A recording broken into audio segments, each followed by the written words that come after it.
podcast Mixed Couples, podcast yang membahas serba-serbi kehidupan pasangan beda bangsa. Hari ini tuh ada yang spesial karena kita akan membahas salah satu topik yang paling disukai Sylvia Mira. Apa nih Mir topiknya? Jadi ngomongin tentang duit sebenarnya. Karena hobi gue itu ngitung duit ya, for your info. Jadi hari ini kita kedatangan temen lama gue di kantor. Dulu di Indonesia emang kita sekantor. Terus kemudian karena dia menikah dengan pria ini, kemudian memutuskan untuk bekerja dan menetap di luar Indonesia. Aslinya sih ya, gue udah gak sabar banget pengen ngobrol sama Cici yang satu ini. Iya nih, ini pasti banyak hal yang seru nih gitu ya. Ini gue udah gak sabar banget. Kita sapa nih teman kita pagi ini karena di sini masih pagi dan di tempat Okta juga. Ini udah sore mau di Indonesia. Iya. Halo Okta, apa kabar? Tamu kita pagi ini namanya Okta. Okta ini perempuan Indonesia yang menikah dengan pria Jerman. Wow, sama dong ya. Tapi bekerja dan tinggal di Belanda. Kita ingin ngobrol mengenai uang. Tepatnya gimana sih cara kamu dan suami bersepakat dalam mengatur keuangan nih? Karena ini kan budayanya pasti beda banget ya.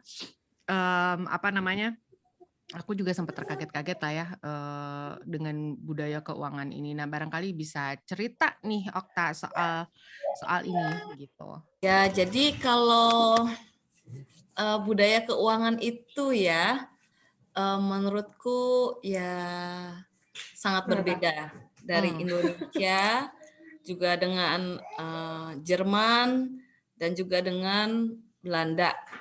Nah, kalau orang Indo itu kita gemar berbelanja.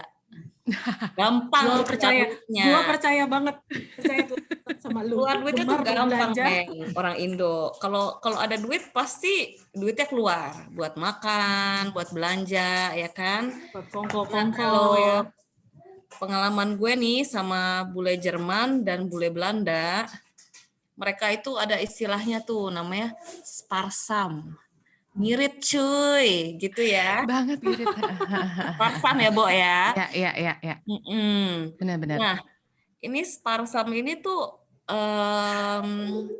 bisa dibilang walaupun mereka punya uang ya, mereka tetap irit gitu. Jadi mereka belanjanya tuh yang perlu-perlu gitu istilahnya. Jadi mereka tuh nggak terlalu konsumtif.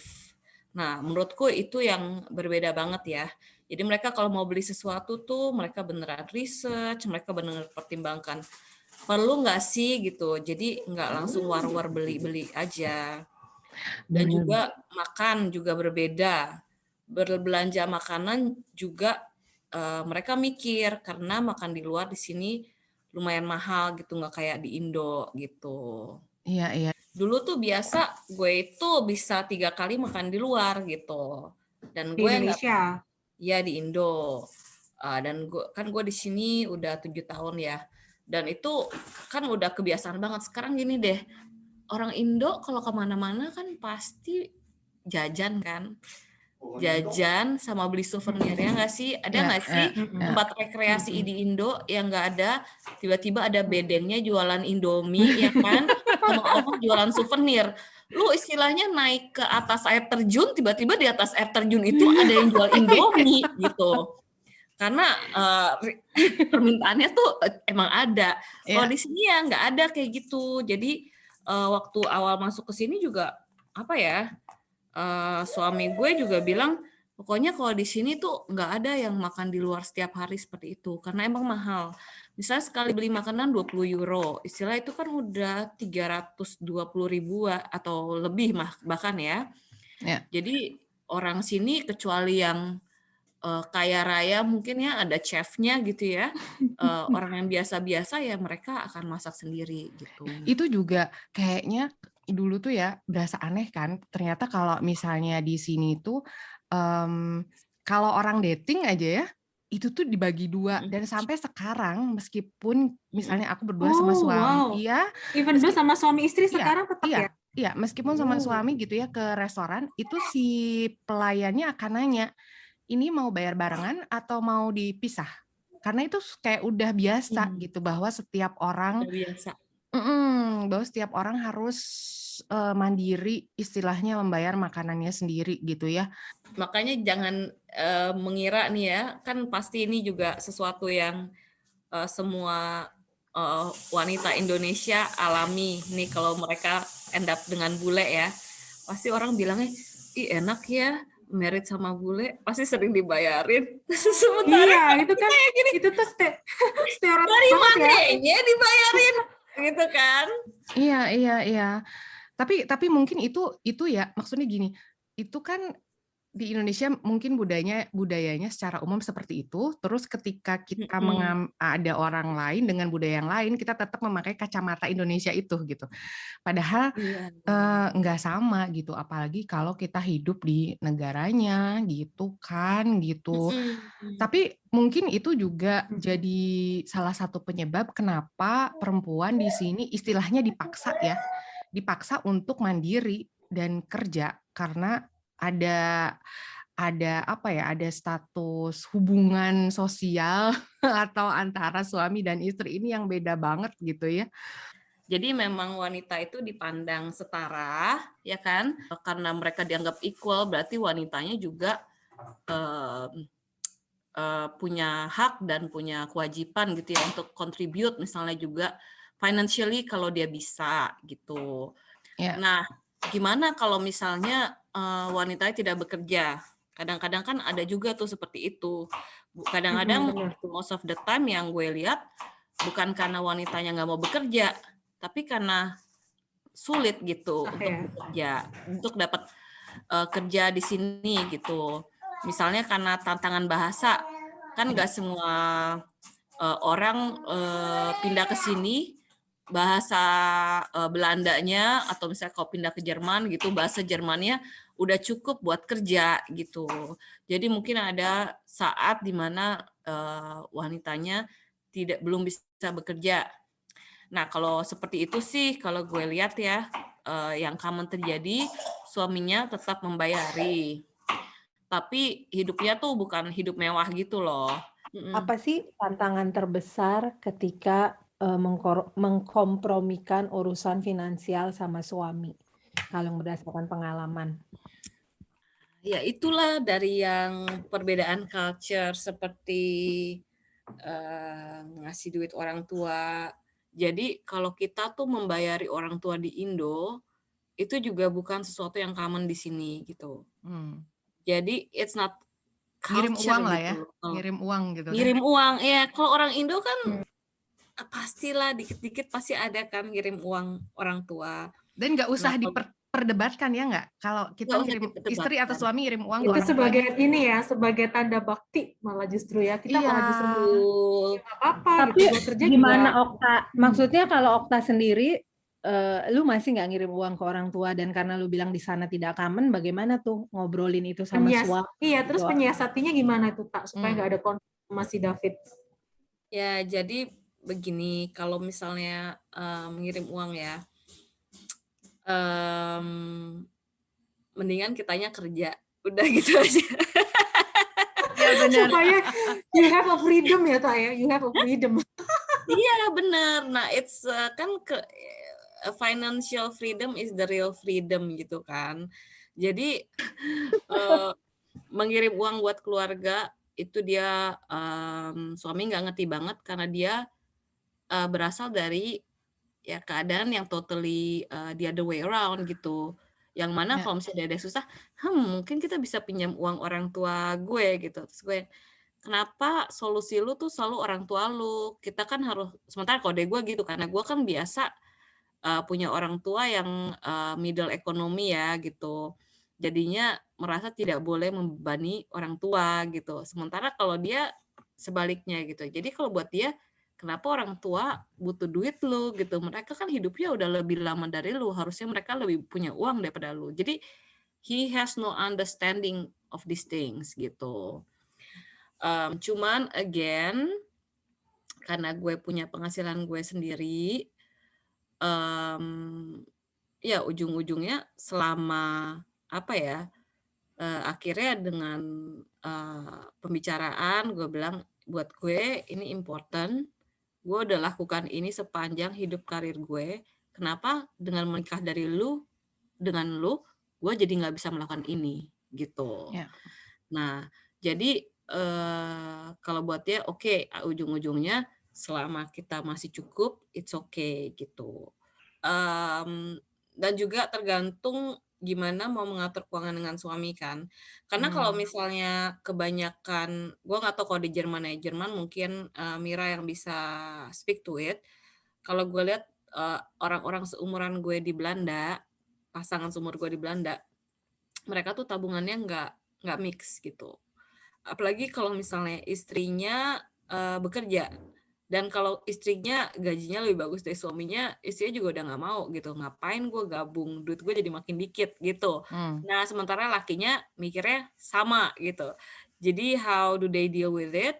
Mereka tuh punya separate account yang mereka akan transfer dalam jumlah yang sama tiap bulan gitu. Ya. Jadi seorang misalnya kirim 500, yang lain kirim 500, dan itu poolnya mereka buat bayar gas, air, listrik, beli furnitur, dan sebagainya. Nah, Ya. gitu. Ya. Sisanya mereka keep sendiri-sendiri. Nah, kalau di Jerman kayak gitu nggak, Mir? Ya, di Jerman juga kayak gitu. Maksudnya aku sama suami kayak gitu ya. Jadi kita tuh bisa apa ya? Jadi kita kayak gini.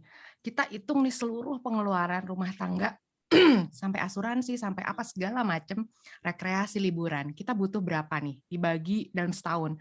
Butuh berapa dibagi 12 bulan? Udah gitu kita lihat. Oke, sekarang penghasilan dia berapa? Penghasilan aku berapa? Dilihat totalnya. Siapa yang lebih besar? Ya dalam 1 tahun ini. Jadi kita istilahnya membagi sesuai dengan besaran gajinya. Jadi misalnya kalau kita lagi sama gitu ya gajinya, berarti ya 50-50. Jadi kita harus memasukkan ke rekening itu gitu ya. Dan yang punya akses kita berdua gitu ke rekening itu. Berapa sisa yang ada di rekening aku atau berapa sisa yang ada di rekening dia, itu urusan masing-masing kita. Jadi itu dia buat aku yang ya buat kita kali ya yang masih juga mengirim atau mensupport keluarga di Indonesia, ketika punya penghasilan sendiri jadi nggak ada. Itu buat aku itu dia kayak kata Okta, kalau ingin menghindari konflik ya udah kerja gitu ya. Karena akhirnya nggak ada tuh gitu harus menjelaskan kepada suami, ini aku mau ngirim sekian banyak gitu ya ke Indonesia, ya itu kan duit kamu gitu. Konsekuensinya kan aku juga jadi nggak bisa jajan ya, maksudnya nggak jajan di sini, nggak beli ya. Jadi kita juga benar-benar gitu. Selain perihal ngirim uang buat keluarga, ada tantangan lain nggak yang harus kamu hadapi nih, Okta? Dalam priority in spending. Jadi waktu gue baru married itu kan gue karirnya istilahnya udah lumayan mapan ya. Udah kerja 7 atau 8 tahun. Nah, laki gue itu baru mulai kerja gitu. Jadi kalau dari penghasilan waktu itu gue yang lebih tinggi. Terus gue bilang, tapi karena culture Indo gitu kan banyak mix ya. Jadi gue bilang, ya nggak apa-apa lah sekarang gue berpenghasilan lebih tinggi, kita mix aja gitu. Tapi itu bukan berarti bebas konflik, Bo. Jadi masa gue beli kue nih ya, kue seharga 2 euro. Kan maksudnya gue kan udah biasa beli apa yang gue mau ya. Maksudnya sebagai seorang profesional muda gitu kan. Beli kue 2 euro, Bo. Bukan beli tas Louis Vuitton 2.000 euro ya, Bo ya. Gimana konflik kue 2 euro? Ya, beli kue tuh ada tuh dekat rumah gue dulu waktu gue masih tinggal di Amsterdam tuh ada yang kue yang suka diantriin sama turis-turis itu kayak choco chip cookies gitulah ya, yang premium punya gitu. Terus gue belilah itu. Terus laki gue bisa sewot loh. Dia bilang, kenapa kamu beli kue sepotong 2 euro? Sementara kalau misalnya beli di supermarket dapat 1 box 1,5 euro gitu. Nah jadi Jerman banget nggak sih? iya, nah sementara gue kan yang merasanya loh, I make enough money gitu to eat 2 euro cookie gitu. Jadi emang kalau misalnya memutuskan untuk duitnya tuh gabung, itu akan bisa terjadi konflik-konflik yang seperti ini di mana satu orang setuju, yang satu nggak setuju. Atau misalnya dia bilang dia sukanya apa? Dia tiap hari maunya mengirit, tapi dia sekalinya pergi holiday, kita tuh habisnya dana yang menurut aku luar biasa gitu, yang angkanya tuh ratusan juta. Nah Ya. kan buat aku lebih baik hidup dengan lumayan nggak ngirit sehari-hari, tapinya liburannya kayaknya hitungan puluhan juta juga kita udah bisa happy deh, nggak usah yang sampai ratusan juta gitu. Jadi ya harus banyak kompromi lah di mana duit itu bisa dibelanjakan. Jadi mungkin setelah bertahun-tahun tuh baru bisa terdevelop ya. Kalau aku tuh aku sukanya makan gitu. Jadi gue bilang gue tuh kerja supaya gue tuh bisa makan enak, gue bilang gitu, sama ngirim duit buat keluarga. Jadi Mantap, Kak. janganlah lu berusaha untuk membatasi hobi gue yang satu ini gitu. Ini sebenarnya cuman Hmm, masalah hmm. persepsi mana yang lebih penting bagi Okta, Iya. makan, sementara bagi suaminya Makan. yang penting traveling, Bo. Mesir, Nah holiday, itu, iya benar. jadi again harus disatukan gitu loh. Jadi ujung-ujungnya kompromi sih.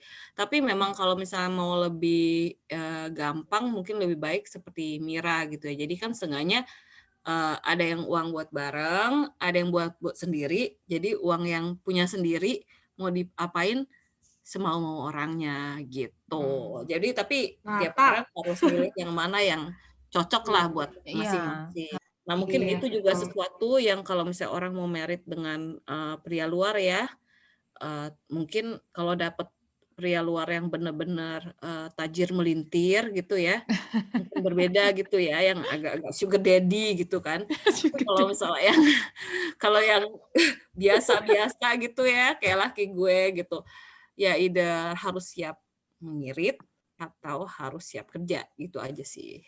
Okta, sebelum kita menutup acaranya nih, dari kamu sendiri ada lagi yang mau disampaikan nggak perihal ini?